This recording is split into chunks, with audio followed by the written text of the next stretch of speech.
Carne contra acero. 16 al 22 de agosto. El pequeño Tokio se había convertido en una zona bajo asedio. Rodeado por tropas chinas hostiles por 3 lados, su único vínculo con el mundo exterior era el distrito portuario a lo largo del río Wampu. Desde el primer día de la batalla, la zona fue bombardeada con granadas de mortero chinas, lo que provocó un éxodo entre los residentes japoneses, algunos de los cuales habían vivido en Shanghái durante años. Una visión cada vez más común era ver a mujeres vestidas con kimonos, cargando pesadas cargas de camino a los muelles donde abordarían los ferries que las llevarían a casa. A Japón. Hong Kong, dijo el corresponsal japonés Hayashi Fusao, era una ciudad oscura. Era un pueblo exhausto. Los que permanecieron en el pequeño Tokio, en su mayoría hombres y en su mayoría obligados a quedarse atrás para cuidar de sus negocios, intentaron seguir con sus vidas con la menor interrupción posible de sus rutinas normales. Sin embargo, no fue fácil dados los constantes recordatorios de la guerra que los rodeaba, las hileras de alambre de púas y los montones de sacos de arena, los soldados marchando de un enfrentamiento a otro, el sonido de la batalla a menudo teniendo lugar a solo unas cuadras de distancia. Todos los edificios estaban marcados por las balas y una neblina de pólvora flotaba sobre la ciudad, escribió Hayashi. Era un pueblo en guerra.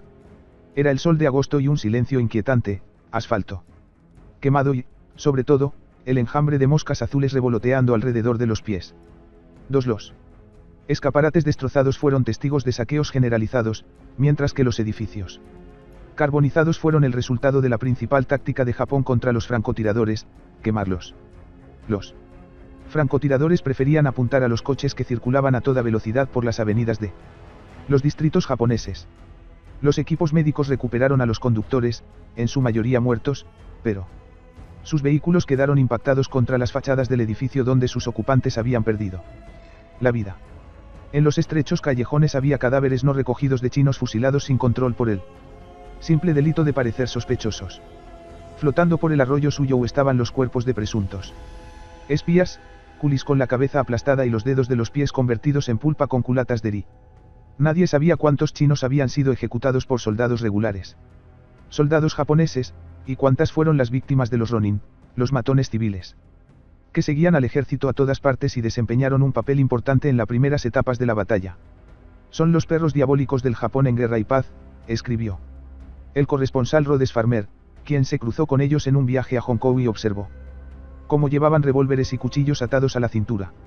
Eran, sin excepción, hombrecillos duros, de pelo largo, astutos como serpientes, vestidos tímidamente como matones de todo el mundo. Los periodistas que recorrían la zona eran inevitablemente llevados al cuartel general de la Marina al final de la carretera norte de Sichuan. El patio estaba atestado de camiones, vehículos blindados y motocicletas. Los marines daban la impresión de estar inmensamente en forma, alerta, vigorosos y escrupulosamente limpios. En el interior reinaba una calma casi surrealista. Las paredes de las habitaciones estaban revestidas de madera oscura, mientras que la decoración tenía un carácter decididamente poco militar. Los visitantes quedaron asombrados al encontrar arreglos florales, peces dorados y 2 pequeñas flores de color verde hierba. Parecía cada vez más probable que el vicealmirante Hasegawa Akiyoushi, comandante de la tercera flota japonesa, hubiera abarcado más de lo que podía masticar al expandir agresivamente las operaciones en el área de Shanghái. El 16 de agosto fue el día crucial. Los repetidos ataques chinos pusieron a los defensores japoneses bajo una severa presión y llevaron sus recursos al límite. El contraalmirante Okabachi Denshichi, que encabezaba los marines de Shanghái, tuvo que arrojar apresuradamente preciosas reservas, incluidos tanques irreemplazables, para evitar un ataque chino. 7 era una situación de crisis y, por no primera vez, los marines tuvieron que abrirse paso. Pensar lo impensable. Si recibieran ayuda del exterior, podrían perder la batalla. 8. Pájaros del amor australianos en una jaula pintada. Aunque los marines actuaban como infantería, eran extremadamente conscientes de sus antecedentes navales. Un gran número de ellos eran hijos de pescadores y llevaban sus uniformes con evidente orgullo, con anclas grabadas en los botones y el distintivo color verde oliva que los diferenciaba del caqui del ejército. Los peces han estado luchando contra las aves terrestres y el resultado ha sido muy interesante, dijo el jefe de gabinete a los periodistas visitantes mientras les servía sake, vino de arroz japonés. Incluso si somos peces en tierra. No hemos perdido el espíritu de los marineros en buques de guerra y hemos luchado muy vigorosamente. Luchar en tierra ha demostrado ser mucho más interesante que luchar en el mar. Hay muchos más ángulos. Parecía cada vez más probable que el vicealmirante Hasegawa Akiyoushi, comandante de la tercera flota japonesa, hubiera abarcado más de lo que podía masticar al expandir agresivamente las operaciones en el área de Shanghái. El 16 de agosto fue el día crucial. Los repetidos ataques chinos pusieron a los defensores japoneses bajo una severa presión. Y llevaron sus recursos al límite. El contraalmirante Okabachi Denshichi, que encabezaba los marines de Shanghái, tuvo que arrojar apresuradamente preciosas reservas, incluidos tanques irreemplazables, para evitar un ataque chino. 7 Era una situación de crisis y, por no primera vez, los marines tuvieron que abrirse paso. Pensar lo impensable. Si recibieran ayuda del exterior, podrían perder la batalla 3 veces. Durante el transcurso del 16 de agosto, el propio Hasegawa envió telegramas a sus superiores, cada uno de ellos más desesperado que el anterior. Después de su segundo telegrama, enviado alrededor de las 7 de la tarde, advirtiendo que sus tropas probablemente solo podrían resistir 6 días más, el Comando Naval emitió una orden al cuartel marino de la base naval de Sasebo, en el sur de Japón, para enviar 2 unidades de 500 soldados marines cada uno a Shanghái. Después del tercer telegrama de Hasegawa a esa misma noche, la Marina optó por recibir aún más refuerzos. 2 unidades de marines, compuestas por un total de 1.400 soldados, que esperaban en Manchuria para ser desplegadas en Qingdao, recibieron la orden de embarcarse inmediatamente hacia Shanghái. 3 veces durante el transcurso del 16 de agosto, el propio Hasegawa envió telegramas a sus superiores, cada uno de ellos más desesperado que el anterior. Los chinos, sin embargo, no sentían que las cosas estuvieran saliendo como querían. La batalla continuó siendo mucho más sangrienta de lo que nadie había previsto. Lanzar infantería en masa contra posiciones fortificadas era quizás la única táctica factible disponible para un ejército rico en efectivos que se enfrentaba a un adversario con una evidente ventaja tecnológica. Sin embargo, convirtió la batalla en una competencia de carne contra acero. El resultado fue una tremenda pérdida de vidas. Chiang Kai-shek estaba perdiendo la paciencia. Después de varios días de lucha, sus tropas aún no habían logrado desalojar a los japoneses de las calles de Shanghái. Los marines japoneses atrincherados en las zonas de Hongkou y Liangsupu habían demostrado ser un hueso más duro de roer de lo que él o cualquiera de sus generales habían esperado. En una reunión con sus comandantes de división, ordenó que se lanzara un ataque masivo en las primeras horas de la mañana del 17 de agosto. Las tropas debían tener más poder y estar mejor preparadas que para el asalto de 3 días antes. Con el nombre clave de Operación Puño de Hierro, fue la ofensiva china más ambiciosa en la primera semana crucial de la campaña de Shanghái 10. Aunque la iniciativa fue de Chiang, en su ejecución real la operación fue principalmente una empresa alemana. El coronel Hans Betar, asesor asignado a la 88ª División, jugó un papel clave en la planificación de la ofensiva. Quería utilizar el Stoßtrupp, o táctica de tropas de choque que los alemanes habían introducido con mucho efecto en las trincheras hacia el final de la Gran Guerra. Después de un intenso bombardeo de artillería, un pequeño grupo de élite de hombres decididos y bien armados debía atravesar las líneas japonesas y abrirse paso hasta las profundidades del campamento enemigo antes de que los defensores hubieran tenido siquiera la oportunidad de recuperarse de la sorpresa inicial. El procedimiento debía ser seguido tanto por la 88ª División avanzando desde el oeste, apuntando al área al sur del Parque Hongkou, como por la 87ª División, llevando a cabo una operación paralela desde el este. Los planes para el ataque llegaron en un momento crítico. Zhang Zizong sabía que se enfrentaba a una ventana de oportunidad mientras todavía disfrutaba de una ventaja significativa, aunque probablemente solo temporal, contra los japoneses. La ventana tuvo que ser utilizada antes de que llegaran los refuerzos. Sin embargo, las probabilidades no eran buenas. El combate urbano con armamento moderno de una letalidad sin precedentes era un asunto costoso, especialmente cuando el enemigo tenía la ventaja en el cielo. Los aviones japoneses eran una amenaza constante y realizaban incesantes incursiones contra las posiciones chinas a todas horas del día. La fuerza aérea china siguió siendo un factor, pero era una cuestión de cuánto tiempo resistiría contra los pilotos japoneses más experimentados y sus aviones mejores y más maniobrables. La creciente presencia japonesa en lo alto, mantenida tanto por aviones a bordo de barcos como por aviones con base En las pistas de aterrizaje de la isla Chongmin en el delta del Yangtze, complicó enormemente cualquier movimiento importante en tierra. El transporte y el despliegue de unidades chinas encontraron obstáculos importantes debido a la intensa actividad de los aviones navales japoneses, recordaron más tarde los asesores alemanes. 12 Aún así, el ejército chino continuó acumulando tropas en el área de Shanghái. La 98ª División de Infantería llegó el 15 de agosto y colocó una brigada, la mitad de sus efectivos, a disposición de la 87ª División de Infantería, manteniendo cubierta la retaguardia de la división durante la Operación Puño de Hierro mientras continuaba la cuenta atrás para el ataque final planeado. La moral se mantenía alta en el campo chino. A pesar de la falta de progresos en los días transcurridos desde que estalló la batalla, y a pesar de las numerosas bajas, una sensación de alivio impregnó las filas. Después de guerras civiles que en realidad habían durado un cuarto de siglo, todos los chinos por fin luchaban en el mismo bando. Muchos oficiales se apresuraron a redactar sus testamentos, esperando morir por su país. Pocos querían que los mataran. Los planes para el ataque llegaron en un momento crítico. Zhang Zizong sabía que se enfrentaba a una ventana de oportunidad mientras todavía disfrutaba de una ventaja significativa, aunque probablemente solo temporal, contra los japoneses. La ventana tuvo que ser utilizada antes de que llegaran los refuerzos. Sin embargo, las probabilidades no eran buenas. Iron Fist comenzó según lo planeado a las 5 de la madrugada del 17 de agosto. Con el gasto de toda la repotencia disponible, las divisiones de infantería 87 y 88 lanzaron asaltos simultáneos contra japoneses atónitos y desconcertados. De acuerdo con el enfoque de estos trupes de penetración rápida, Zhang Zizong introdujo un nuevo principio táctico, impulsado por las graves pérdidas durante los primeros días de combate. Las fuerzas bajo su mando debían identificar brechas en los japoneses. Aún así, sintieron que si tenían que dar sus vidas, esta era una causa digna. Estaba muy feliz y emocionado, dijo Zhang Fakui, comandante del ala derecha en el área de Pudong, al este de Wampu, que había sido designada como el 8º grupo de ejércitos. Esta fue la primera y única guerra nacional en la que peleé defensas y explotarlas, en lugar de lanzar ataques masivos, costosos y probablemente inútiles contra posiciones fuertemente fortificadas.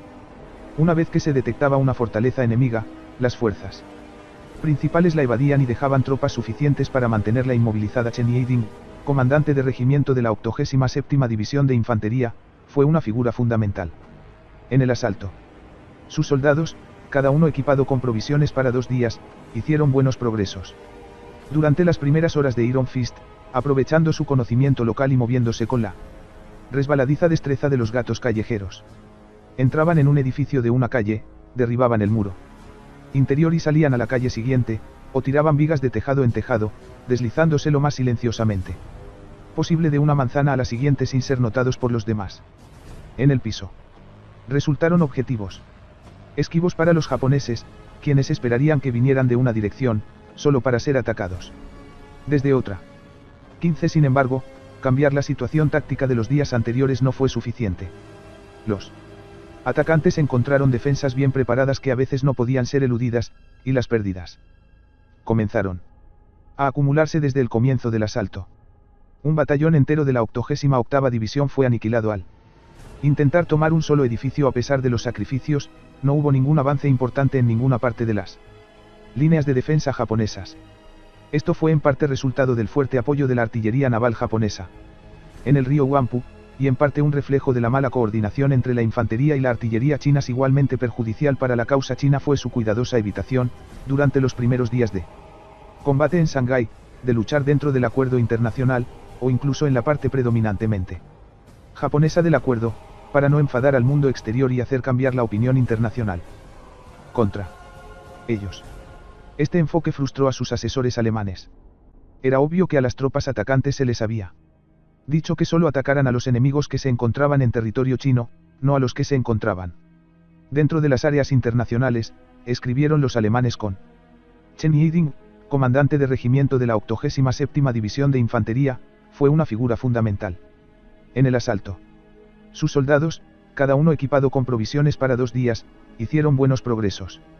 Durante las primeras horas de Iron Fist, aprovechando su conocimiento local y moviéndose con la resbaladiza destreza de los gatos callejeros, Entraban en un edificio de una calle, derribaban el muro interior y salían a la calle siguiente, o tiraban vigas de tejado en tejado, deslizándose lo más silenciosamente posible de una manzana a la siguiente sin ser notados por los demás. En el piso. Resultaron objetivos esquivos para los japoneses, quienes esperarían que vinieran de una dirección, solo para ser atacados desde otra. 15. Sin embargo, cambiar la situación táctica de los días anteriores no fue suficiente. Los atacantes encontraron defensas bien preparadas que a veces no podían ser eludidas, y las pérdidas comenzaron a acumularse desde el comienzo del asalto. Un batallón entero de la 88ª División fue aniquilado al intentar tomar un solo edificio. Defensas y explotarlas, en lugar de lanzar ataques masivos, costosos y probablemente inútiles contra posiciones fuertemente fortificadas. Una vez que se detectaba una fortaleza enemiga, las fuerzas principales la evadían y dejaban tropas suficientes para mantenerla inmovilizada. Un suspiro de arrepentimiento casi audible en su informe posterior a la acción. Su frustración fue compartida por varios oficiales chinos en la línea del frente. Estamos muy perjudicados por la demarcación de las zonas extranjeras, dijo a un periodista occidental el ayudante de un comandante de división. Podríamos haber aniquilado al enemigo si no hubiera sido por las órdenes del gobierno central y de nuestro comandante de evitar causar daños a vidas extranjeras y darles la atención adecuada. La protección. La existencia de una gran comunidad extranjera contribuyó principalmente a manos japonesas. Muchos de los oficiales de Chiang Kai-shek creían que si los chinos hubieran podido atravesar la concesión francesa y el acuerdo internacional y atacar a los japoneses por la retaguardia, podrían haber ganado fácilmente. Sin la protección brindada por las concesiones extranjeras, habrían sido eliminados, afirmó Zhang Faqui. Al mismo tiempo, los comandantes chinos solo tenían ideas confusas sobre las condiciones en la línea del frente y, en ocasiones, fueron engañados por afirmaciones exageradas hechas por los oficiales en el campo. A las 9 de la mañana del 17 de agosto, el comandante de la 87ª División de Infantería informó a Zhang Zizong que el club naval japonés, una posición clave, estaba en su poder. Sin embargo, cuando Zhang envió a su propia gente al lugar para investigar, resultó que un edificio de 4 pisos justo al lado todavía estaba ocupado por los japoneses que estaban decididos a defender el edificio hasta el último hombre. La seguridad en sí mismo del comandante de la división se vio aún más socavada esa misma tarde, cuando las tropas japonesas llevaron a cabo 2 contraataques desde un campo de ejercicios naval cercano. Por lo tanto, era comprensible que no todos los oficiales confiaran en los informes que les enviaban sus propias unidades. Un regimiento de la 87ª División tenía órdenes específicas de documentar cualquier avance que hiciera cada vez que había tomado un objetivo clave. A lo largo de su ruta de avance predeterminada, era derribar un letrero de la calle y enviarlo de regreso como prueba de que efectivamente tenía el control de la posición 22.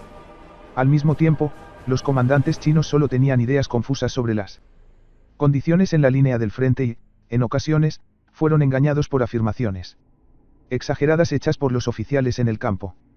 A las 9 de la mañana del 17 de agosto, el comandante de la 87ª División de Infantería informó a Zhang Zizong que el club naval japonés, una posición clave, estaba en su poder. Sin embargo, cuando Zhang envió a su propia gente al lugar para investigar, resultó que un edificio de 4 pisos justo al lado todavía estaba ocupado por los japoneses que estaban decididos a defender el edificio hasta el último hombre. La seguridad en sí mismo del comandante de la división se vio aún más socavada esa misma tarde, cuando las tropas japonesas llevaron a cabo 2 contraataques desde un campo de ejercicios naval cercano. Manos japonesas. Muchos de los oficiales de Chiang Kai-shek creían que si los chinos hubieran podido atravesar la concesión francesa y el acuerdo internacional y atacar a los japoneses por la retaguardia, podrían haber ganado fácilmente. La ventana de oportunidad de Zizong se estaba cerrando rápidamente. Al final, ganaron los japoneses. La defensa había demostrado ser más fuerte, como lo había sido durante 4 largos años en el frente occidental durante la Gran Guerra. El desafío que enfrentaron los japoneses fue duro, pero al menos sencillo. Y sin complicaciones. Tuvieron que retener a Hong Kong y Yangsu y esperar a que llegaran 23 refuerzos. Demostraron ser expertos en este trabajo. En muchos casos, los soldados chinos se encontraron luchando por los mismos objetivos que habían perseguido cuando comenzó la batalla por Shanghái varios días antes. Pan Siwa, un soldado de la 88ª División de Infantería Participó en una dura lucha de balancín alrededor del puente de los 8 caracteres, donde la mala preparación provocó que las bajas aumentaran innecesariamente. Debido a que no habíamos hecho un reconocimiento lo suficientemente bien de antemano, nos encontramos rodeados por blindados japoneses el día 24. Las fuerzas chinas se estaban atascando. Zhang. Por todos lados, dijo la ventana de oportunidad de Cizón se estaba cerrando rápidamente. La operación Puño de Hierro fue la principal contribución alemana en las etapas iniciales de la campaña de Shanghái, pero estuvo lejos de ser la única. Tanto en el Estado Mayor como en primera línea estuvieron presentes asesores alemanes. Su papel fundamental no era ningún secreto, e incluso los periódicos informaban periódicamente sobre ellos. Vistiendo los uniformes del ejército de Chiang Kai-shek, los asesores alemanes no solo proporcionaron información táctica, sino que también dieron a las tropas chinas un impulso moral invaluable, mostrándoles que no estaban solos en la lucha contra los poderosos y japoneses le dieron despiadados 25. Guerra alemana fue el nombre que algunos al imperio japonés, a la batalla de Shanghái, y con razón 26 cuando estalló la guerra con Japón en el verano de 1937, el cuerpo asesor alemán estaba formado por casi 70 oficiales, desde subtenientes recién graduados hasta 5 generales de pleno derecho. Era un activo importante para los chinos y podían explotarlo libremente. Aunque la mayoría de los alemanes estaban en China con contratos a corto plazo y podrían haberse ido una vez que comenzó el tiroteo, sintieron la obligación de quedarse en un momento clave en el que la supervivencia de su nación anfitriona estaba en juego. Todos estuvimos de acuerdo en que, como ciudadanos privados que trabajan en China, no podíamos dejar a nuestros amigos chinos a su suerte. Alexander von Falkenhausen, el principal asesor, escribió más tarde. Por lo tanto, asigné a los asesores alemanes donde fuera necesario, y eso era a menudo en primera línea. 27. La situación era la culminación de una relación que había evolucionado durante un periodo de varios años. Alemania había comenzado a desempeñar un papel en la modernización militar de China a finales de la década de 1920, y los contactos iniciales fueron facilitados por la admiración de Chiang Kai-shek por la eficiencia alemana. La decisión del gobierno alemán de abandonar todos los privilegios extraterritoriales en 192.128, seguidas 7 años más tarde por el reconocimiento diplomático del gobierno de Chiang, también creó una atmósfera benevolente. Además, como resultado de su derrota en la Gran Guerra, Alemania era una apuesta relativamente segura para China. Fue, al menos en los años 20 y principios de los 30, la única gran potencia incapaz de reanudar sus políticas imperialistas de los años anteriores a 1914.29. De hecho, Alemania y China se encontraban en situaciones similares, reflexionó una vez Chiang. Estaban oprimidos por potencias extranjeras, dijo, y tuvieron que liberarse de esas cadenas. Otro factor más detrás de la expansión de los vínculos militares chino-alemanes fue la falta de empleo adecuado para los oficiales en la Alemania de Weimar, cuyo ejército, el Reichswehr, se vio severamente restringido por las exigencias del Tratado de Versalles. De posguerra, la existencia en la sombra que llevaban en casa contrastaba marcadamente con el prestigio que disfrutaban en China. A mediados de la década de 1930, los alemanes tenían entre los chinos un estatus que ningún otro occidental había experimentado jamás. Cuando Chiang se reunía con sus generales, su principal asesor alemán en ese momento, Hans von Seeckt, se sentaba en su escritorio, dando la señal de que el lugar del oficial extranjero en la jerarquía, aunque informal, estaba cerca de la cima.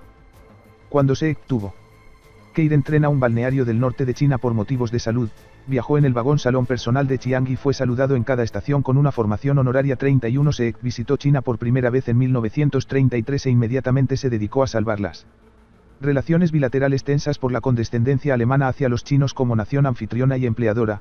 Se debía mostrar respeto a China, era su orden. Los oficiales alemanes estacionados en el país y, como era un alemán tradicional, esperaba que lo obedecieran. Cuando llegó a China para su segunda gira al año siguiente, lo acompañó Falkenhausen. Falkenhausen, que no era un novato en Asia, se llevó bien con Chiang Kai-shek casi de inmediato. Ayudó que ambos supieran japonés, el idioma de su futuro enemigo, y pudieran conversar libremente sin tener que recurrir a un intérprete. La ventaja adicional de que la esposa de Falkenhausen estaba en excelentes relaciones con 33. La ruptura de Falkenhausen llegó cuando Seeckt, sufriendo por la pobre señora Chiang. A partir de entonces, debido a su buena salud, regresó a Alemania a principios de 1935. Fue el principal oficial alemán dentro de China. 34 Es probable que Falkenhausen sintiera un profundo alivio al ser destinado al extranjero. Seeck visitó China por primera vez en 1933 e inmediatamente se dedicó a salvar las relaciones bilaterales tensas por la condescendencia alemana hacia los chinos. Otro factor más detrás de la expansión de los vínculos militares chino-alemanes fue la falta de empleo adecuado para los oficiales en la Alemania de Weimar, cuyo ejército, el Reichswehr, se vio severamente restringido por las exigencias del Tratado de Versalles. De posguerra. La existencia en la sombra que llevaban en casa contrastaba marcadamente con el prestigio que disfrutaban en China. A mediados de la década de 1930, los alemanes tenían entre los chinos un estatus que ningún otro occidental había experimentado jamás. Cuando Chiang se reunía con sus generales, su principal asesor alemán en ese momento, Hans von Seeckt, se sentaba en su escritorio, dando la señal de que el lugar del oficial extranjero en la jerarquía, aunque informal, estaba cerca de la cima. Cuando Seeckt tuvo que ir en tren a un balneario del norte de China por motivos de salud, viajó en el vagón salón personal de Chiang y fue saludado en cada estación con una formación honoraria 31. Correr un peligro mayor que 35. Falkenhausen tenía una razón muy personal para Alemania adoptar ese razonamiento. Su hermano menor, Hans Joachim von Falkenhausen, un veterano de guerra y miembro del grupo paramilitar Sturmabteilung del partido nazi, fue ejecutado en un sangriento enfrentamiento entre facciones rivales dentro de las filas del partido en el verano de 1934. Tenía 36 años cuando murió. 36. La infeliz relación de Falkenhausen con los nuevos gobernantes de Berlín lo colocó a un lado de una brecha generacional política que dividió a la mayoría de los asesores alemanes. Su misión eliminó cualquier obligación inmediata de regresar a Alemania y trabajar con los nazis. En los años 30, en conciencia, podríamos habernos quedado en China. Racionalizó más tarde uno de los subordinados de Falkenhausen. China estaba en gran medida en China. Entre los oficiales conservadores de su edad y procedencia, los sentimientos hacia Hitler, un simple cabo en la Gran Guerra, oscilaban entre el escepticismo y la adoración. En el medio hubo una aceptación silenciosa de una superposición de intereses con los nuevos gobernantes nazis de Alemania, que querían un rearme rápido y la creación de un nuevo y vasto ejército. Los oficiales alemanes más jóvenes que servían en China eran mucho menos ambivalentes. A menudo eran nazis ardientes. 37. La ideología racista que los jóvenes alemanes trajeron consigo de casa puede haber contribuido a una tensión persistente con los chinos. Como la mayoría de ellos esperaba irse en no más de unos pocos años, prácticamente ninguno se molestó en cambiar su estilo de vida para adaptarse a su nuevo entorno. Más bien, a la manera tradicional de los europeos en Asia, vivían en su propio enclave en Nanjing, un pequeño pedazo de Alemania en el corazón de China. Sí. Prestaban alguna atención a las costumbres locales, era encogiéndose de hombros. Educados en los austeros ideales prusianos, consideraban, por ejemplo, que la costumbre china de celebrar banquetes elaborados era una costosa pérdida de tiempo y recursos. Los chinos también miraron a los asesores extranjeros con cierto desconcierto. La costumbre alemana de usar monóculos fue motivo de asombro y los llevó a preguntarse: miopes de un solo ojo. Desconcertado por el por qué tantas personas eran comportamiento de los extraños extranjeros, pero tenía actitudes rayanas en lo hostil. Zhang Fakui, por ejemplo, parece haber tenido una relación particularmente delicada con los asesores alemanes. No confiaba en ellos, no compartía ningún secreto con ellos y no seguía ningún consejo de ellos. Siempre tuve una mala impresión de los alemanes, le dijo a un entrevistador décadas después. La propia perspectiva de Falkenhausen experimentó un cambio profundo. En el momento de su llegada, se había mostrado algo indiferente hacia China, pero poco a poco fue ganando en cariño por el país y, al final, estuvo muy cerca de aceptar una oferta de ciudadanía china de Chiang. Con el paso del tiempo, incluso mostró signos de lealtades divididas entre sus antiguos y nuevos amos, ignorando las súplicas de Alemania para que favoreciera a sus productores de armas cuando realizara adquisiciones de armas en el extranjero. En cambio, compró las armas que pensó que servirían mejor a China, independientemente de dónde hubieran sido fabricadas. La propia perspectiva de Falkenhausen experimentó un cambio profundo. En el momento de su llegada, se había mostrado algo indiferente hacia China, pero poco a poco fue ganando en cariño por el país y, al final, estuvo muy cerca de aceptar una oferta de ciudadanía china de Chiang. Finalmente, desarrolló un alto grado de resentimiento hacia el enemigo japonés. Es pura burla ver a esta máquina bestial posar como la vanguardia del anticomunismo, escribió en un informe a Oscar Trautmann, el embajador alemán en Nanjing una vez que estalló la guerra. Falkenhausen se mostró partidario de una estrategia agresiva y global contra el enemigo. Aconsejó que la guarnición japonesa en Shanghái fuera atacada y aniquilada, independientemente de que estuviera ubicada dentro del acuerdo internacional. Incluso instó a realizar ataques aéreos contra el oeste de Corea. Allá y sabotearon las islas de origen japonesas. 44 Estos pasos fueron mucho más de lo que casi cualquiera de sus anfitriones chinos estaba dispuesto a afrontar. Quizás temían imponerse una tarea que no podían realizar. Falkenhausen, por otra parte, nunca pareció haber albergado dudas serias sobre la destreza militar de China. Más bien, la disposición de su ejército a hacer sacrificios apeló a su especial pasión alemana por los absolutos. La moral del ejército chino es alta, contraatacará obstinadamente, afirmó. Será una lucha hasta el último extremo. Baba Toraji, un empleado de 21 años de los exclusivos grandes almacenes Magazine franco-japonés, se ponía más nervioso a cada minuto que pasaba la mañana del 18 de agosto. Un colega suyo más joven, el japonés Akanichi Takaichi, había salido antes a comprar pan para sus compañeros y no había regresado. Al final, Baba decidió ir a buscarlo él mismo. No pasó mucho tiempo antes de que encontrara a Sakanichi atrapado entre una multitud china que lo había identificado como japonés. Ambos hombres fueron gravemente mutilados y abandonados en la calle. Baba fue declarado muerto cuando llegó el personal médico. Su colega más joven fue enviado al hospital. Con heridas graves a principios de mes, un grupo de 8 japoneses había aparecido imprudentemente en el band, tratando de abrirse paso entre una densa multitud.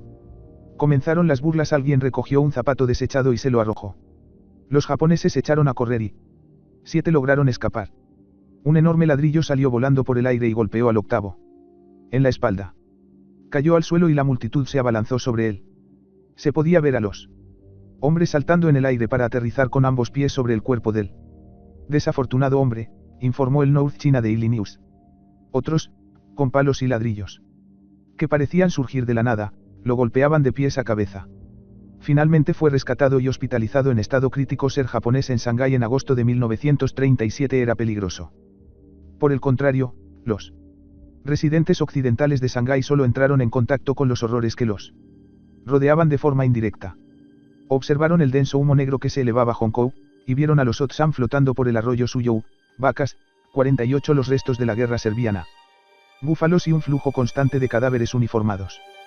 Como una advertencia de que la batalla se estaba intensificando y pronto podría abarcar los enclaves extranjeros. Ya era hora de que las mujeres y los niños se fueran. Un total de 1.300 evacuados británicos y estadounidenses partieron de Shanghái el 17 de agosto. Los británicos partieron hacia Hong Kong en el Rajputana, mientras que los estadounidenses abordaron el President Jefferson hacia Manila.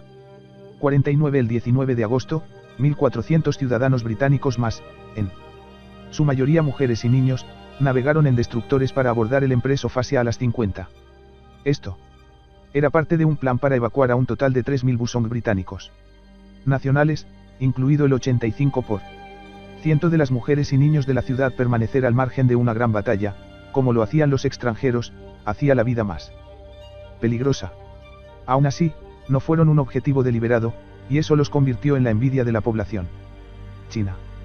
Las tiendas de Shanghái registraron fuertes ventas de las banderas nacionales de las principales naciones no beligerantes, mientras los residentes chinos las colgaban en sus puertas con la esperanza de que la visión de una bandera británica o de las barras y estrellas protegiera el fuego enemigo, muy a la moda. Que las imágenes de las deidades guardianas mantenían los hogares tradicionales chinos a salvo de los espíritus malignos. Miles de hombres, mujeres y niños observaron con alegría. Permanecer al margen de una gran batalla, como lo hacían los extranjeros, hacía la vida más peligrosa. Aún así, no fueron un objetivo deliberado, y eso los convirtió en la envidia de la población china. Las tiendas de Shanghái registraron fuertes ventas de las banderas nacionales de las principales naciones no beligerantes, mientras los residentes chinos las colgaban en sus puertas con la esperanza de que la visión de una bandera británica o de las barras y estrellas protegiera el fuego enemigo, muy a la moda. Que las imágenes de Hong Kong, y vieron a los Otsam flotando por el arroyo Suyou, vacas, 48 los restos de la guerra serbiana. Búfalos y un flujo constante de cadáveres uniformados. Como una advertencia de que la batalla se estaba intensificando y pronto podría abarcar los enclaves extranjeros. Ya era hora de que las mujeres y los niños se fueran. Un total de 1.300 evacuados británicos y estadounidenses partieron de Shanghái el 17 de agosto. Los británicos partieron hacia Hong Kong en el Rajputana, mientras que los estadounidenses abordaron el President Jefferson hacia Manila. 49 el 19 de agosto, 1.400 ciudadanos británicos más, en su mayoría mujeres y niños, navegaron en destructores para abordar el Empress of Asia a las 50. Esto era parte de un plan para evacuar a un total de 3.000 Busong británicos nacionales, incluido el 85% de las mujeres y niños de la ciudad. Sin embargo, pocos tenían fe en que cualquier cosa que pudieran hacer marcaría la diferencia, excepto huir. Multitudes desesperadas, muchas de ellas desarraigadas de sus hogares en el norte de la ciudad, se reunieron en el acuerdo internacional, clamando por comida. Los saqueos pronto se generalizaron. Multitudes atacaron camiones que transportaban arroz o destrozaron su camino para comprar suministros. Las autoridades fueron despiadadas al abordar el problema. Al menos en una ocasión, la policía francesa abrió fuego contra una multitud que había atacado a un vendedor ambulante de comida. Los encargados de hacer cumplir la ley en el acuerdo internacional entregaron a docenas de saqueadores a la policía china, sabiendo perfectamente que serían fusilados en cuestión de horas. 53 La violencia en muchas formas, a menudo letal, se impuso en dosis liberales entre los chinos. Una atmósfera de intensa sospecha impregnaba la ciudad y todos eran traidores potenciales. El primer día de combates, 6 ciudadanos chinos fueron ejecutados. Todos fueron condenados a muerte. Por espiar en nombre de los japoneses o por llevar a cabo actos de sabotaje en Zabei y otras zonas. Bajo el control del gobierno municipal de Shanghái, mujeres y 7 hombres fueron decapitados por trabajar para los japoneses. Sus cabezas fueron colocadas encima de postes y exhibidas en la plaza del mercado, como tras los rumores publicados en la prensa local de que los japoneses habían sobornado a colaboradores para envenenar el suministro de agua, bandas armadas con garrotes y otras armas primitivas arrasaron las calles, deteniendo a individuos de aspecto sospechoso. Cualquiera que fuera sorprendido con una sustancia en polvo, incluso un medicamento, era brutalmente golpeado. 15 chinos inocentes murieron y 40 resultaron heridos de esa manera, 56 incluso tener una apariencia. Un portugués no registrado incorrecta podría ser mortal. Según la policía. La mañana del 17 de agosto. Fue asesinado a golpes por una turba porque pensaban que parecía japonés. Un oficial de policía Sikh que acudió en su ayuda fue a su vez gravemente destrozado por la multitud. 57 Un grupo de residentes de Shanghái fue particularmente desafortunado y no pudo ir a ninguna parte, a pesar de estar directamente en medio de algunos de los peores combates. Eran los reclusos de la cárcel de Ward Road, la prisión más grande de Shanghái, ubicada en Yanshupu. Miles de ellos, junto con sus guardianes, quedaron atrapados cuando comenzó la batalla. En la mañana del 17 de agosto. Un proyectil impactó la prisión, matando a 10 personas y causando grandes daños tanto a las celdas como a la prisión. 58 En los días siguientes, la prisión sufrió varios impactos directos en las dependencias del personal. Cuando la artillería china en Pudong en la estación de tren del norte falló el 20 de agosto, las autoridades penitenciarias comenzaron a evacuar a los prisioneros, empezando por los criminales dementes, quienes representarían el mayor peligro y una oportunidad. 59 El 22 de fuga. Se planeó la evacuación, pero los guardias agosto, una granada más completa hiciera posible la japoneses detuvieron en el puente Jardín los autobuses destinados a llevar a 150 delincuentes juveniles al distrito chino a través del acuerdo internacional. Los menores eran jóvenes y podían ser reclutados para el esfuerzo bélico chino y fueron devueltos a su prisión 60. A partir de entonces, la campaña de evacuación casi se detuvo, y semanas más tarde, las instalaciones de Ward Road todavía estaban repletas de reclusos, expuestos al fuego mortal de ambos lados. Las unidades de marina japonesas enviadas desde Manchuria el 16 de agosto, día de crisis para sus compatriotas en Shanghái, llegaron a la ciudad durante la mañana del 18 de agosto y fueron inmediatamente lanzadas a la batalla. 62 horas más tarde, el gabinete japonés anunció el fin formal de una política de no expansión en China, que en ese momento ya había sido un cascarón vacío durante varias semanas. El imperio, habiendo llegado al límite de su paciencia, ha sido obligados a tomar medidas decididas, afirmó. De ahora en adelante castigará los atropellos del ejército chino y, por tanto, estimulará al gobierno chino a autorreflexionarse. 63. El mismo día, el encargado de negocios británico en Tokio, James Dodds, sugirió una propuesta de paz al viceministro de Asuntos Exteriores japonés, Horinouchi Kensuke. La propuesta, redactada 2 días antes por los embajadores británico, estadounidense y francés en Nanjing, pedía la transformación de Shanghái en una zona neutral basada en el compromiso de China y Japón de retirar sus fuerzas de la ciudad.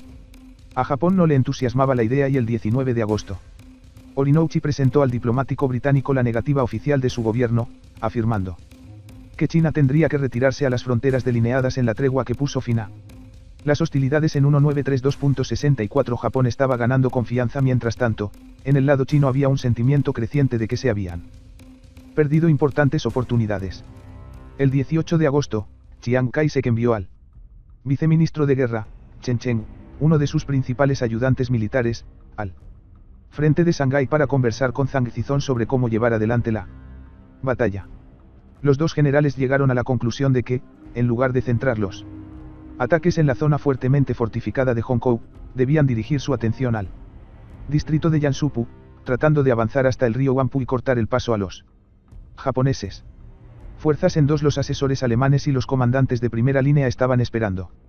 Se habían quitado los guantes y la contraproducente renuencia a atacar a las tropas japonesas dentro de las fronteras del asentamiento había desaparecido. Dentro de las fronteras del asentamiento había desaparecido para llegar a la zona del muelle que pasar 5 intersecciones fuertemente defendidas. Se esperaban graves víctimas. Los dos regimientos lanzaron el ataque casi de inmediato y se retiraron en las primeras horas del 19 de agosto. El sabotaje y las bombas incendiarias provocaron una explosión, una serie de grandes imágenes que ayudaron a mejorar la visibilidad durante los combates nocturnos. Sin embargo, las intersecciones resultaron ser un problema. Los soldados chinos, la mayoría de los cuales presenciaban la batalla por primera vez, se convirtieron en presas indefensas de la infantería japonesa apostada en los tejados o en las ventanas de los pisos superiores de los edificios a lo largo de su ruta. A falta de otra cobertura, a menudo tenían que esconderse detrás de los cuerpos de los que ya habían sido asesinados. 71. Aún así, durante un breve periodo de tiempo, los chinos creyeron que finalmente habían logrado doblegar a los odiados japoneses. Pensé que podríamos empujar al enemigo al río y expulsarlo de Shanghái, dijo Zhang Faqui, observando la batalla desde el otro lado del Huangpu. Una vez que llegaron a Broadway, la última calle paralela al río Huangpu, se enfrentaron al obstáculo más formidable de todos. Los defensores japoneses habían tomado posiciones encima de altos muros que protegían los muelles. Desalojarlos fue como asaltar un castillo medieval. Una gran puerta de acero formaba la entrada a los muelles, pero no cedió ante ningún arma que los chinos hubieran traído, ni siquiera los obuses de 150 milímetros pudieron destruirlo. Los oficiales y soldados intentaron escalar la puerta, pero fueron abatidos por los Enlading. 73. También se encontraban cerca del río ametralladoras japonesas de propiedad japonesa. Fábricas, muchas de las cuales se habían convertido en el extremo oriental en auténticas fortalezas. Un ejemplo fue la fábrica de algodón Gon. Acuerdo internacional. Una vez más, los atacantes chinos no poseían armamento lo suficientemente potente como para penetrar las defensas japonesas allí. Mientras que a los chinos les faltaban armas de gran calibre, los japoneses tenían muchas a bordo de la tercera flota anclada en el Huangpu. La 36ª División de Infantería fue sometida a un bombardeo despiadado que desbarató a varias de sus unidades. La noche siguiente, entre el 19 y el 20 de agosto, la 88ª División de Infantería demostró por primera vez que su capacidad para hacer la guerra se había visto tan gravemente comprometida que, al menos temporalmente, era incapaz de llevar a cabo una acción ofensiva significativa. Cuando se le ordenó atacar, se movió de forma tardía y renuente, y no llegó a ninguna parte. 75. Mientras los chinos se debilitaban, los japoneses se hacían más fuertes. Los marines enviados desde Sasebo llegaron a Shanghái esa misma noche, aumentando el número de marines dentro de la guarnición a 6.300 hombres bien armados. A pesar de su propensión a ahorrar equipo costoso, los chinos decidieron en este punto lanzar la mayor parte de su nueva fuerza de tanques a la batalla. Como fue el caso de las divisiones y la fuerza aérea entrenadas por los alemanes, este era otro activo clave que había tardado años en desarrollarse. Después del incidente de 1932, cuando Japón había utilizado su blindaje con algún efecto, el gobierno nacionalista decidió adquirir su propio arma de tanques, comprando tanques de una variedad de naciones europeas, incluidas Alemania, Gran Bretaña e Italia. Como resultado de estos esfuerzos, cuando estallaron las hostilidades en 1937, China pudo desplegar en Shanghái el modelo Vickers de una sola torre y 6 toneladas, construido por los británicos. La 87ª División de Infantería recibió 2 compañías blindadas y lo perdió todo. Algunos de los tanques acababan de llegar de Nanjing y sus tripulaciones no habían tenido tiempo de entrenarse en ataques coordinados, ni siquiera de establecer una buena relación con las tropas locales. Como resultado, el tanque en su mayoría, las empresas quedaron abandonadas a su suerte y sin apoyo de infantería. Los chinos tampoco solían sellar las calles adyacentes cuando desplegaban sus tanques, lo que permitió que los blindados japoneses los superasen en tanques y los noquearan.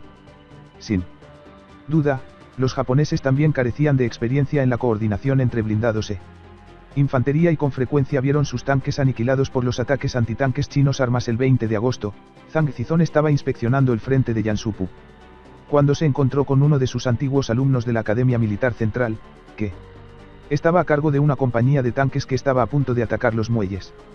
Algunos de los tanques bajo su mando estaban en reparación y fueron retirados apresuradamente del taller. Los vehículos no sirven, se quejó el joven oficial.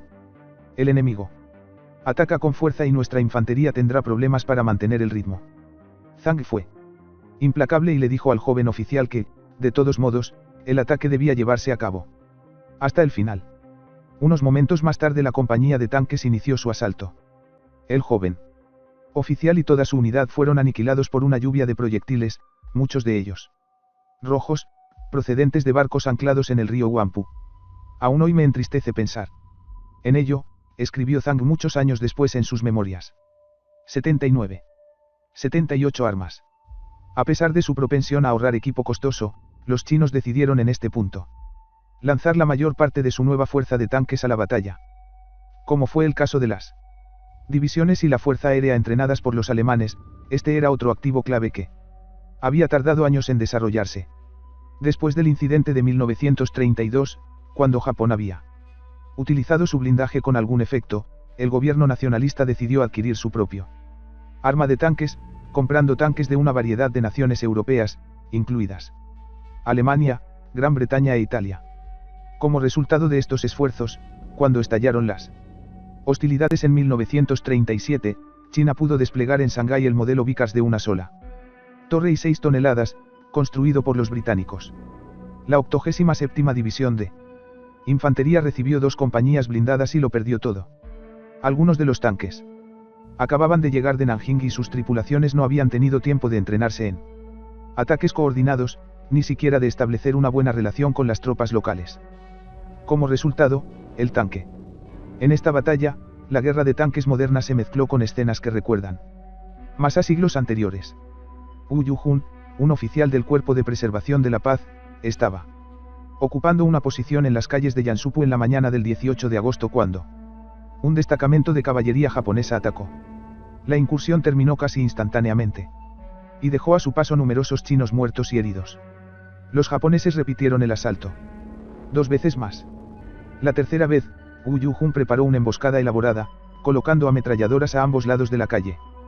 Cuando los jinetes pasaron al galope, ellos y sus caballos fueron hechos pedazos. Aparte de 4 prisioneros, todos los japoneses perdieron la vida. El siglo XX se había enfrentado al siglo XIX en el campo de batalla y venció 80. Fue un incidente típico y, sin embargo, en un aspecto también muy atípico. En las calles de Shanghái en agosto de 1937, era mucho más probable que los soldados chinos se enfrentaran a un enemigo tecnológicamente superior que al revés. Muchas de las unidades chinas que llegaron a Shanghái nunca antes habían probado la batalla, y en los primeros días cruciales de combate, su falta de experiencia resultó costosa. Fang Jing, comandante de brigada de la 98ª División, una de las unidades que llegó temprano a Shanghái, notó cómo sus soldados a menudo levantaban fortificaciones inadecuadas que no eran rival para la artillería desplegada por los japoneses. A menudo, las posiciones que construyeron eran demasiado débiles y no podían resistirlos obuses de 150 milímetros del enemigo, dijo. El resultado fue que los hombres y el material fueron enterrados dentro de las posiciones que ellos mismos habían construido. A nadie le sorprendió que los soldados japoneses lucharan decididamente en Shanghái. Desde su triunfo sobre el Imperio ruso en 1904 a 1905, la leyenda 82 se había establecido. Valiente japonés. Está firmemente en la mente del público mundial del pequeño y opinión estaba tan extendida que si los soldados japoneses no luchaban a muerte, era motivo de auténtica sorpresa. Sin embargo, en momentos de absoluta franqueza, los propios japoneses podían sentir la necesidad de añadir matices a los estereotipos extranjeros sobre el comportamiento de sus compatriotas en la batalla. Nuestros soldados preferirían la muerte antes que rendirse, dijo un diplomático japonés, pero la mayoría espera secretamente regresar honorablemente a su propio país, ya sea heridos o ilesos. 83. Los periodistas extranjeros observaron con asombro que parecía haber poco en el código de honor japonés que les impidiera salir de una situación desesperada. Uno de ellos recordaba haber visto a varios soldados japoneses huir de un ataque fallido durante la batalla de Shanghái, perseguidos por los chinos. Incluso hubo casos raros en los que soldados japoneses alzaron la bandera blanca. El mismo corresponsal fue testigo de cómo un grupo de unos 50 motociclistas japoneses se había quedado atascado en un arrozal cerca del ciudad y estaban rodeados de chinos. Se rindieron inmediatamente sin hacer ningún esfuerzo por resistir. Eran casos minoritarios. La mayoría de los soldados japoneses estuvieron a la altura de las altas expectativas puestas sobre sus hombros en el país y en el extranjero. Físicamente, tendían a ser bajos según los estándares occidentales, pero eran fuertes y capaces de hacer riguroso que les permitió soportar ejercicio. Esto fue el resultado de un entrenamiento. Inmensas dificultades. Combinado con una disciplina draconiana, sustentada por la amenaza y el uso liberal del castigo corporal. El entrenamiento fue tan eficiente que un soldado japonés que ingresaba a la reserva nunca dejaba de ser soldado nuevamente. En los primeros meses de la guerra, el corresponsal estadounidense Yonget conoció a un soldado japonés de unos 30 años que acababa de ser llamado a filas después de su ocupación civil. Como de cientos de miles como él habían hecho un rápido cambio de la vida civil al manejo de un ri en suelo extranjero, escribió. 20 años después de su entrenamiento como recluta, este dentista volvió a ser soldado. Un elemento añadido en el entrenamiento de los soldados japoneses fue el adoctrinamiento, que se produjo en forma de repetición de las virtudes, autosacrificio, obediencia y lealtad al emperador, que los soldados habían aprendido desde la infancia. El resultado fue una obediencia mecánica en el campo de batalla. Aunque sus oficiales parecen tener un ardor que podría llamarse fanatismo, señalaba más tarde en la guerra un manual militar estadounidense, el soldado raso se caracteriza más por su sumisión ciega e incuestionable a la autoridad, que no se animaba a los soldados y oficiales subalternos a pensar de forma independiente ni a tomar la iniciativa ellos mismos. Esperaban recibir órdenes detalladas y las seguirían servilmente. Cuando la situación cambiaba de maneras que sus comandantes no habían previsto, lo cual era más la norma que la excepción en la batalla, a menudo quedaban perplejos e incapaces de actuar. Se podría argumentar que el ejército japonés tenía pocas opciones más que entrenar a sus soldados de esta manera, ya que en gran medida reclutaba a sus reclutas en áreas agrícolas donde había un acceso limitado a la educación. Se decía que por cada 100 hombres en una unidad japonesa, 80 eran granjeros, 10 eran empleados, 5 trabajadores de fábrica y 5 estudiantes. 89. Sin embargo, la lectura era el pasatiempo favorito de los soldados japoneses. Los trenes militares estaban llenos de libros y revistas, en su mayoría novelas de ficción. Cuando los trenes se detenían en las estaciones, incluso se podía observar al maquinista de la locomotora leyendo detrás del acelerador. 90. Algunos de ellos también eran escritores prolíficos. Un gran número de japoneses en el área de Shanghái había traído diarios y anotado sus impresiones con gran percepción y elocuencia. Algunos oficiales incluso compusieron poemas en el estilo clásico, notoriamente difícil. Muchos soldados japoneses se dejaron crecer la barba mientras estaban en China. Pero en un giro que no era fácil de entender para los extranjeros, a veces podían mezclar un exterior ferozmente marcial con una apreciación interior casi femenina de la belleza natural. Trenes llenos de soldados japoneses se acercaban a las ventanas para admirar una puesta de sol particularmente impresionante. No era raro ver a un soldado japonés sosteniendo suri y su bayoneta en una mano y una margarita blanca en la otra. Los misioneros han descubierto, escribió el corresponsal estadounidense Aldore Hansan, que cuando soldados japoneses manchados de sangre irrumpen en sus recintos. Durante una campaña de limpieza, la forma más fácil de pacificarlos es obsequiar a cada hombre con una flor. 91 Muchos soldados japoneses también llevaban cámaras a la batalla y, como fue el caso de los alemanes en el frente oriental, sus instantáneas llegaron a constituir un registro fotográfico completo de sus propios crímenes de guerra. El periodista John Powell recordó su repulsión cuando vio una foto de 2 soldados japoneses de pie junto al cuerpo de una mujer china a la que acababan de violar. Obtuvo la imagen en una tienda de fotografía coreana en Shanghái, donde la entregó para revelarla. Al parecer, los soldados querían enviar las impresiones a sus amigos en Japón, escribió.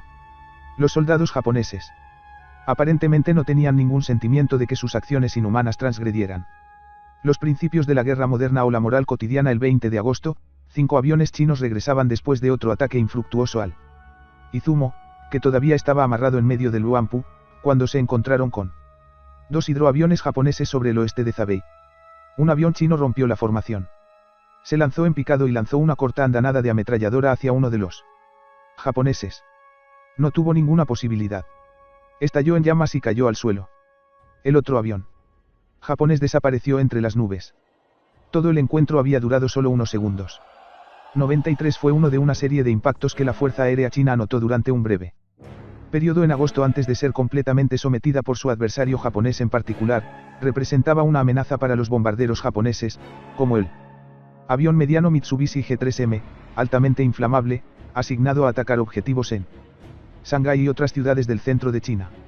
El primer grupo aéreo combinado de Japón perdió la mitad de sus aviones de ataque mediano en los primeros 3 días de la batalla por Shanghái, algunos desaparecidos, algunos confirmados derribados y otros gravemente dañados. Sus tripulaciones eran especialmente vulnerables, ya que no llevaban 94 desde.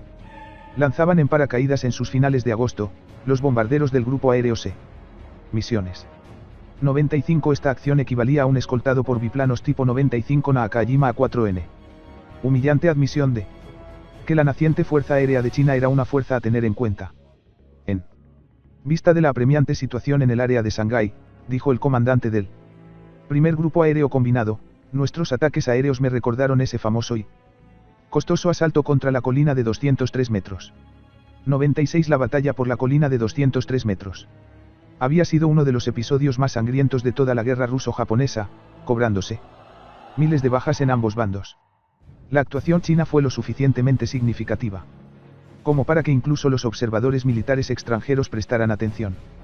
La inteligencia británica, en un informe que resumía los acontecimientos militares a mediados de agosto, señaló las afirmaciones chinas de haber derribado 32 aviones japoneses. Esta afirmación parece bien fundada, añadió el redactor del informe. Aún así, los aviadores chinos en su mayoría no habían sido probados y solo estaban parcialmente entrenados cuando comenzó la guerra. Su inferioridad, especialmente contra los cazas japoneses, comenzó a hacerse notar y gradualmente desaparecieron de los cielos de Shanghái. Sus compatriotas en tierra expresaron su frustración por la falta de cobertura aérea. Ocasionalmente vimos 2 o 3 de nuestros propios aviones, pero en el momento en que encontraron fuego antiaéreo enemigo, desaparecieron, dijo Fang Jing, comandante de regimiento de la 98ª División de Infantería. No sirvieron de nada. Después del 20 de agosto, nunca volví a ver nuestros aviones. Haber sido una hipérbole, pero era innegable que la evolución del plan pudo. Superioridad aérea japonesa resultó ser una desventaja importante para los chinos. Los comandantes chinos pronto se dieron cuenta de que tenían que llevar a cabo importantes movimientos de tropas al amparo de la oscuridad. El dominio japonés de los cielos afectó todo lo que hacían los soldados chinos e incluso determinó cuándo podían conseguir comida. No comimos hasta la noche, dijo Fang Zhendong, un soldado de la 36ª División de Infantería. Ese fue el único momento en que pudimos conseguir algo.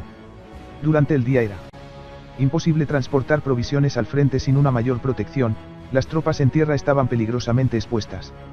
Tenían muy poco armamento antiaéreo, en su mayoría cañones Solothurn de 20 milímetros. Producidos en Suiza. Sin embargo, incluso estas armas no supusieron prácticamente ninguna diferencia, ya que se desplegaron principalmente contra la infantería enemiga. Además, los oficiales chinos se mostraron reacios a utilizar sus cañones antiaéreos por temor a revelar sus posiciones a los aviones japoneses. 102 a finales de agosto, cuando un periodista de Reuters que visitaba su nave insignia preguntó al almirante japonés Hasegawa si tenía el control del aire, su respuesta fue rápida: sí. Dijo.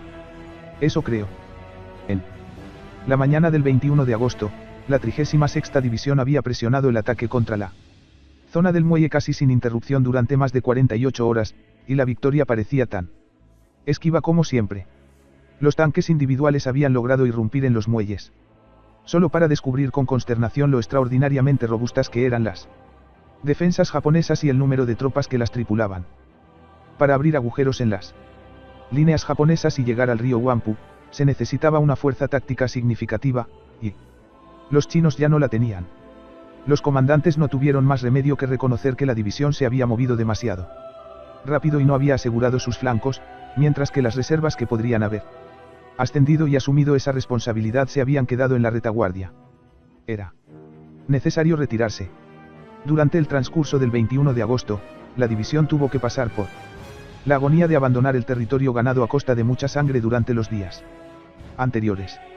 La retirada de la 36ª División de Infantería marcó la admisión final por parte de los chinos de que empujar a los japoneses al río no iba a ser una maniobra sencilla. Parte de la razón de la falta de éxito fue que no se llevaron a cabo operaciones conjuntas que involucraran a diferentes brazos de servicio. Los asesores alemanes se quejaron de que las tropas chinas del lado de Pudong solo proporcionaban un apoyo de artillería limitado a los soldados que luchaban en Yansupu. Por el contrario, los cañones navales japoneses estaban constantemente activos, haciendo todo lo posible para aliviar a los marines en apuros.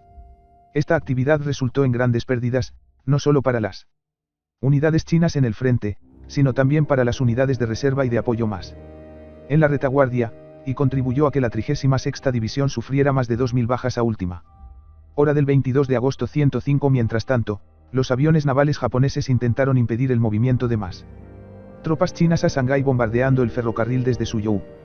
Sin embargo, a pesar de la destrucción de varios puentes y de los daños en algunas estaciones de ferrocarril, solo se produjeron pequeños retrasos.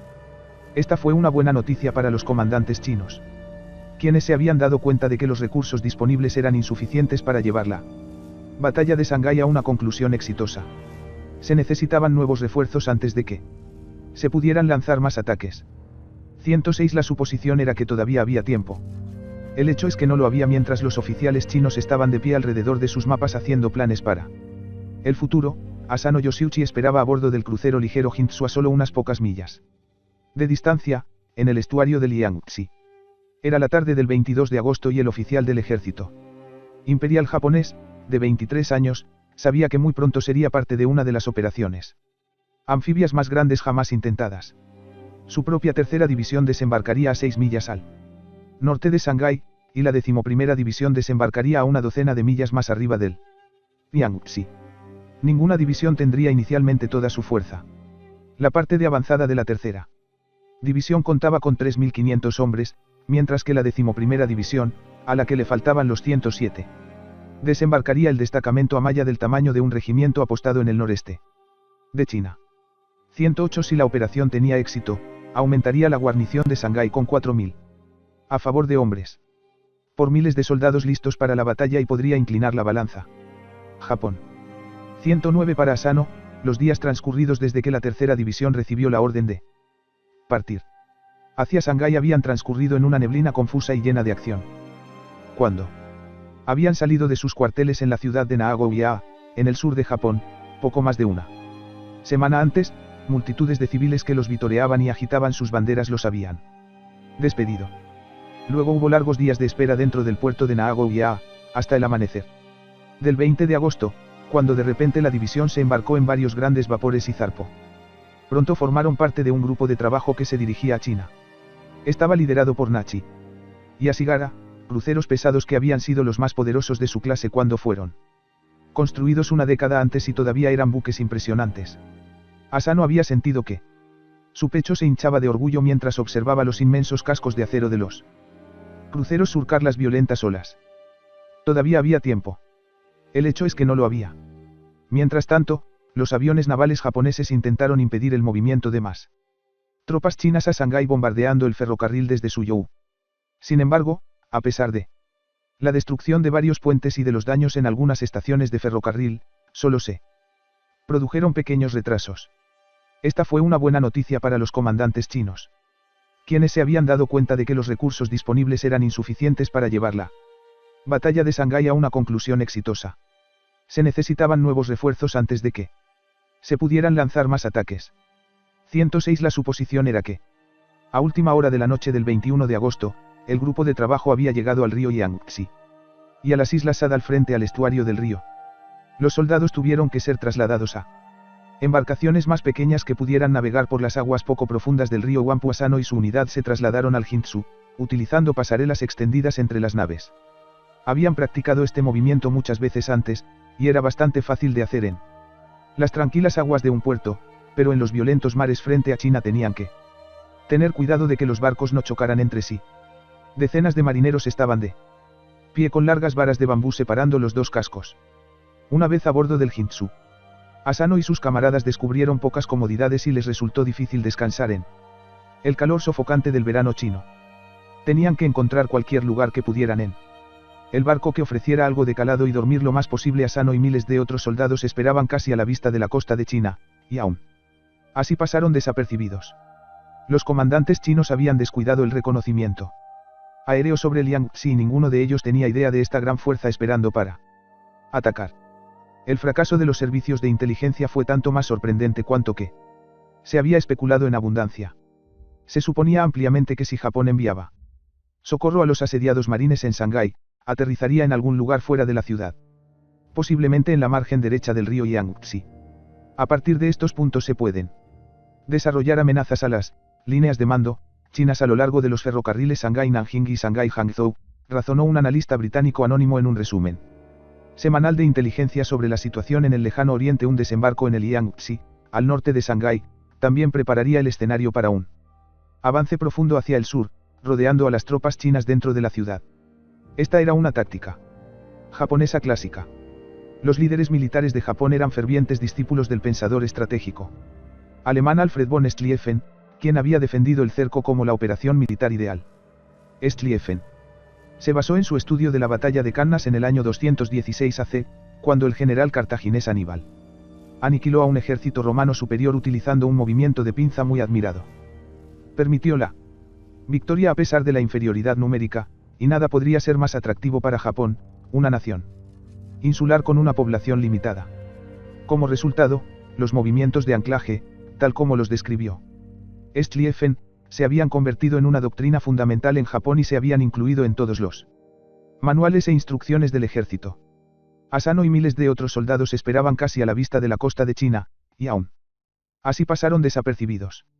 Los comandantes chinos habían descuidado el reconocimiento aéreo sobre el Yangtze y ninguno de ellos tenía idea de esta gran fuerza esperando para atacar.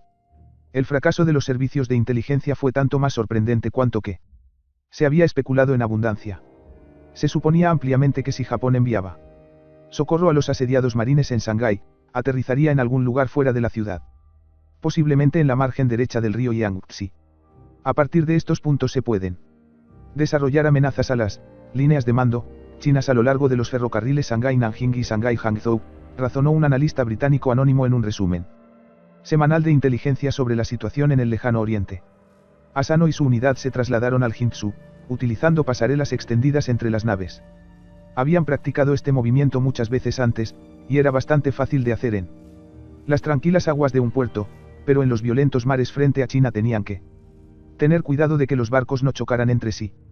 Decenas de marineros estaban de pie con largas varas de bambú separando los dos cascos. Una vez a bordo del Hintsu, Asano y sus camaradas descubrieron pocas comodidades y les resultó difícil descansar en el calor sofocante del verano chino. Tenían que encontrar cualquier lugar que pudieran en el barco que ofreciera algo de calado y dormir lo más posible. Incluso para aquellos que no habían estudiado la doctrina japonesa, un ataque al norte de Shanghái no era una propuesta descabellada en absoluto. Era exactamente lo que los japoneses habían hecho a principios de 1932 para finalmente tomar ventaja en la primera batalla de Shanghái. De hecho, la fortaleza de Baoshan aún mostraba las cicatrices de aquella pequeña guerra. Incluso la prensa sospechaba una repetición de esta acción. En la tarde del 22 de agosto, un corresponsal que visitaba el cuartel general de la Marina japonesa En Hongkou preguntó al capitán que los guiaba si había algo de cierto en los rumores de que Japón estaba en proceso de desembarcar tropas en la orilla del río Yangtze, con el objetivo de llevar a cabo una operación de cerco similar a la de 5 años antes. El capitán respondió que esto era muy improbable. Nosotros pensamos que ocurre. Desarrollar nuevos planes, dijo.